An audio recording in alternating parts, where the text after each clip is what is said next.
A new report from the Project Management Institute warns that the region could face a significant shortage of construction project professionals by 2035. So how can Africa build the talent needed to match its ambitions? Joining me now, I have Mr. George Asamani. He's a MD, Project Management Institute.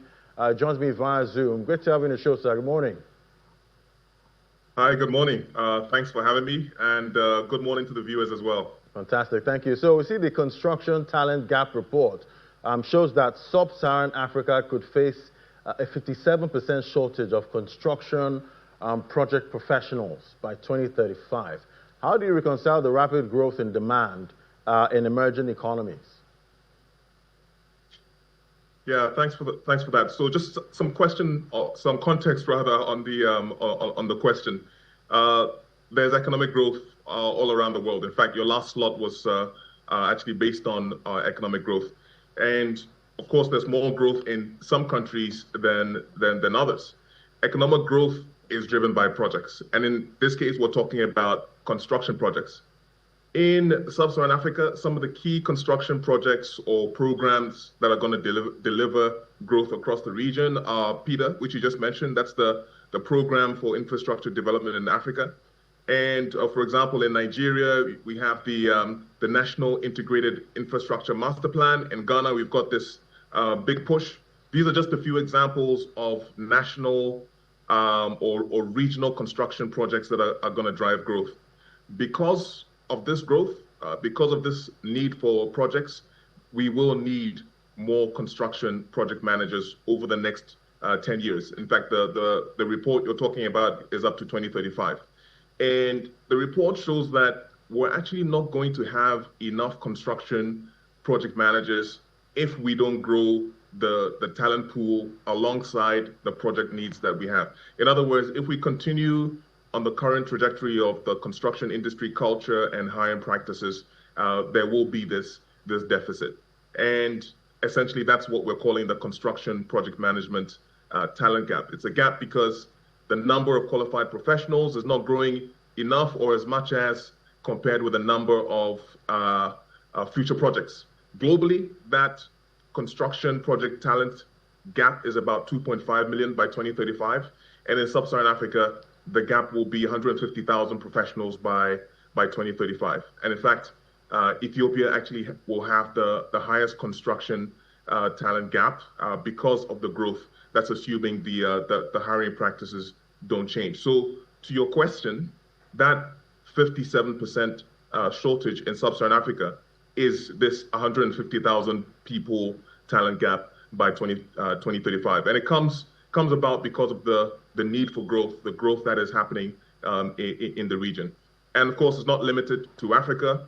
If you look at developing markets, India, Indonesia, Brazil, Vietnam, they're all experiencing infrastructure expansion alongside growth in sub-Saharan Africa. So this is the context, and this is how you reconcile these numbers that you're seeing. Right. I'm hoping, because once Africa has a gap in anything, we end up having to import that thing and creating jobs in other regions at this point. But the region is projected to need hundreds of thousands of new project professionals by 2035. What implications does this have for the country's education system, workforce development strategy also?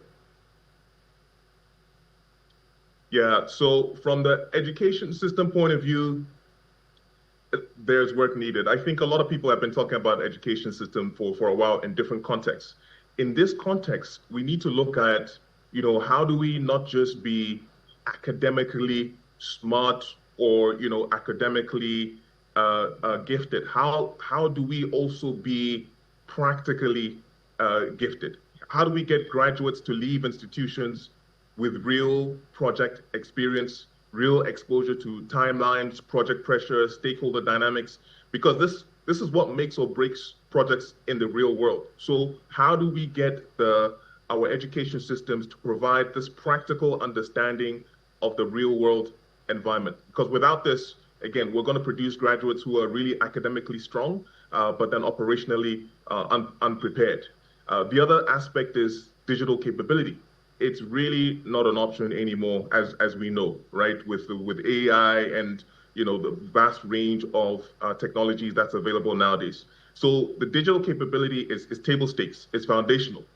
And when you look at infrastructure, mining, construction, really there's a lot of room for growth when it comes to the digital environment within our region. Of course, there are some institutions or governments who have building information modeling known as BIM, but we've got to do a lot more there. So our research also highlights that actually AI, digital skills, these are some of the areas that are letting us down in the sense that we don't have that just yet, and we've got to make sure that that these are skills that we adopt. So that's on the education system side. On the industry side, how do we become co-developers of talent, right? And when I say we, I mean as employers, how do we make sure that we actually develop candidates as they're coming in, whilst they're there, whilst they're within our institutions, so that actually the construction industry becomes attractive or is attractive? Because one of the things that's letting us down in terms of not attracting enough people is the career development, or rather lack of career development opportunities within the industry, or lack of professional development, or lack of growth within the industry. So this is an area that we've got to look at really comprehensively. When you look globally at who's doing it well or how it's working well, last year we took some of our PMI partners to China to explore what the ecosystem looks like there. And we really saw this principle in actions where professional certifications they're not optional, right? They're embedded into how roles are defined and how capability is assessed and how people progress through their career journey. There's a clear alignment between national development priorities, industry needs, and the skills of the individual. So these are some of the things that we recommend that we look at and implement within our region. All right, so traditionally, infrastructure projects, they rely heavily on engineering expertise. How has that role of project management evolved to become like a strategic capability? Yeah, that's a key question, because of course engineers are critical for our economies. They drive our economic growth. They're problem solvers. They're executors, and one area that still needs to be strengthened is that area of project management in engineering and construction projects. It's not a surprise, because actually when you look at engineering degrees, you see that actually project management is not given as much focus or attention within engineering degrees, not as much as, of course, engineering course units, and maybe understandably so. So yes, the project management skills and the project managers themselves definitely need to be elevated. And there are really three fundamental shifts that are happening right now when you look at the project profession to become more strategic, as you put it. First of all, project management has moved upstream from just focusing on execution to actually adding value from a strategic perspective. A lot of project managers nowadays are involved in the early stages of investment decisions, aligning projects to national strategies or company strategies, making sure that the economic viability is there. So some of the more strategic work. And in fast-growing economies like Nigeria and Kenya, where the infrastructure demand is accelerating, this strategic input is actually really essential, because it could be the difference between make or break, or even losing millions or billions of dollars. So that's the first aspect. The second aspect is around project management, not just driving outcomes, or rather not just driving delivery, but driving outcomes. So focus on outcomes, not just the focus on doing the work, especially because infrastructure that we're talking about, construction, is becoming more and more complex. You have more contractors, different kinds of stakeholders. So we've really got to be focused on, okay, what does success look like for all stakeholders, not just the people, not just one group of stakeholders. And so this is something that we are looking at in terms of project success, redefining the definition of project success, not just ticking the box to say we've delivered the product, but is it the product that everybody wants? And then just finally, in terms of the third point, project management has fundamentally become people-driven. Projects sit at the intersection of governments, communities, investors, and contractors. And so it's no longer just, again, about execution. It's not just being a coordinator, but it's being a strategic integrator, aligning interests, again, operating more at that strategic level.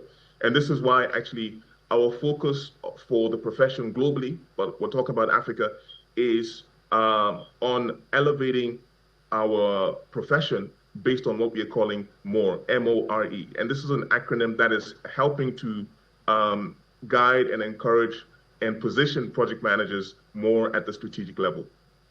All right. Thanks so much for that. Always great having a conversation with you, Mr. George Asamani, MD, Project Management Institute. Thank you for coming on today, sir. Thank you. Thanks for having me. Thank you.